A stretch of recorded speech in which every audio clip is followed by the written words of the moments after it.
नमस्कार दोस्तों, मैं हूं आपकी दोस्त पूजा खत्री। एक बार फिर अपने चैनल से रूबरू हूं एक नई कहानी के साथ और जीवन दर्शन से भरपूर ये कहानी जिसका शीर्षक है टेबल टेनिस। जुड़ती हूँ इस रचना के साथ और उम्मीद करती हूँ ये जीवन के पहलू हम सभी के जीवन का एक हिस्सा है। तो चलिए जुड़ती हूँ।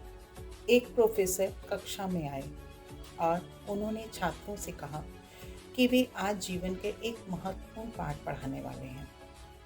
उन्होंने अपने साथ लाई एक कांच की बड़ी बर्नी जार को टेबल पर रखा और उसमें टेबल टेनिस की गेंदें डालने लगे और तब तक डालते रहे जब तक कि उसमें एक भी गेंद समाने की जगह न बची। मतलब जर्नी को उन्होंने जार को पूरा फिल कर दिया टेबल टेनिस की गेंदों से। उन्होंने छात्रों से पूछा, क्या बर्नी पूरी भर गई? क्योंकि छात्र बैठे हैं, देख रहे हैं। तो आवाज़ आई, हाँ। फिर प्रोफेसर साहब ने छोटे छोटे कंकड़ उसमें भरने शुरू किए। जबकि एक सवाल छात्रों से हो चुका था, क्या बर्नी भर गई? और छात्रों ने कहा, हाँ भर गई। और भरी किससे थी? टेबल टेनिस की गेंदों से। उसके बाद प्रोफेसर साहब ने उसमें छोटे छोटे कंकड़ भरने शुरू किए और बर्नी को हिलाया तो उसमें काफ़ी सारे कंकड़ जहाँ जहाँ जगह खाली थी उसमें समा गए। फिर से प्रोफेसर साहब ने छात्रों से पूछा, क्या अब बर्नी भर गई? और छात्रों ने एक बार फिर जवाब दिया, हाँ। अब प्रोफेसर साहब ने रेत की थैली से हौले हौले उस बर्नी में रेत डालना शुरू किया। पहले क्या डाला था? टेबल टेनिस की गेंदें। उसके बाद उसमें क्या डाला गया? उसकी खाली जगह में कंकड़। और तीसरा लेवल क्या था उनका? रेत। उन्होंने रेत की थैली से धीरे धीरे उसमें रेत डालना शुरू किया। वह रेत भी उस जार में जहाँ तक संभव थी बैठ गई। अब छात्र अपनी नादानी पे हंसे क्योंकि अभी तक उनका जवाब क्या था कि बर्नी भरी जा चुकी है और बर्नी तो अपने अंदर रेत को भी ले गई। फिर प्रोफेसर साहब ने पूछा, क्यों? अब तो ये बर्नी पूरी तरह भर गई है ना? तो अब तो भर गई ना? सभी ने हंसते हुए कहा, हाँ सर, पूरी तरह भर गई। सर ने टेबल के नीचे से चाय के 2 कप निकालकर उसकी चाय अब जार में डाल दी। चाय भी रेत के बीच में स्थित थोड़ी सी जगह में सोख ली गई। प्रोफेसर साहब ने गंभीर आवाज में समझाना शुरू किया, इस कांच की बर्नी को तुम लोग अपना जीवन समझो और टेबल टेनिस की गेंदें सबसे महत्वपूर्ण भाग अर्थात भगवान, परिवार, बच्चे, मित्र, स्वास्थ्य और शौक जो हमारे बेसिक अस्तित्व का आधार हैं।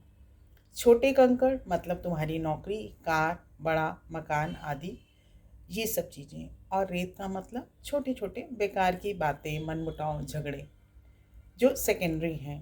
यदि फिर जीवन सिद्धांत को कैसे वो बता रहे हैं कि यदि कांच की बर्नी में सबसे पहले तुमने रेत भरी होती तो उसमें टेबल टेनिस की गेंदें और कंकड़ों के लिए जगह नहीं भरती, क्योंकि बर्नी के अंदर क्या था? रेत अपनी जगह बना चुकी होती और बर्नी पूरी भर चुकी होती। या पहले कंकड़ भरते तो गेंदें नहीं आती और गेंद भरते तो शायद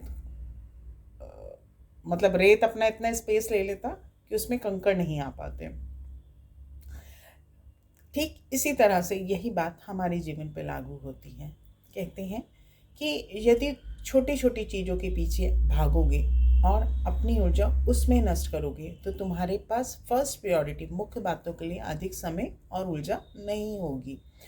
मन के सुख के लिए क्या ज़रूरी है ये हमें तय करना है। अपने बच्चों के साथ खेलना, बगीचे में पानी डालना, घूमने निकल जाना, घर परिवार में बेकार के सामानों को बाहर निकालना, मेडिकल चेकअप कराना, ये सब ये सब हमारे शौक हैं। टेबल टेनिस गेंदों की फ़िक्र सबसे पहले करो कि महत्वपूर्ण क्या है। हमारा परिवार सबसे पहले तय करो कि ज़रूरी क्या है, बाकी सब तो रेत है। छात्र बड़े ध्यान से सुन रहे थे।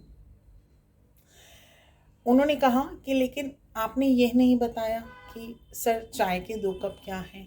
तो प्रोफेसर मुस्कुराए और बोले, मैं सोच ही रहा था कि अभी तक ये सवाल किसी ने क्यों नहीं किया।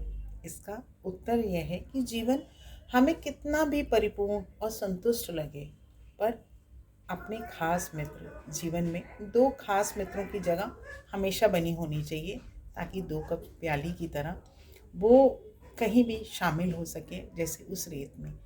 जीवन में प्रायोरिटीज़ अपनी रखिए, प्राथमिकताएँ अपनी रखिए, मुख्य ऊर्जा उसमें लगाइए, बाकी सब कुछ दोयम है।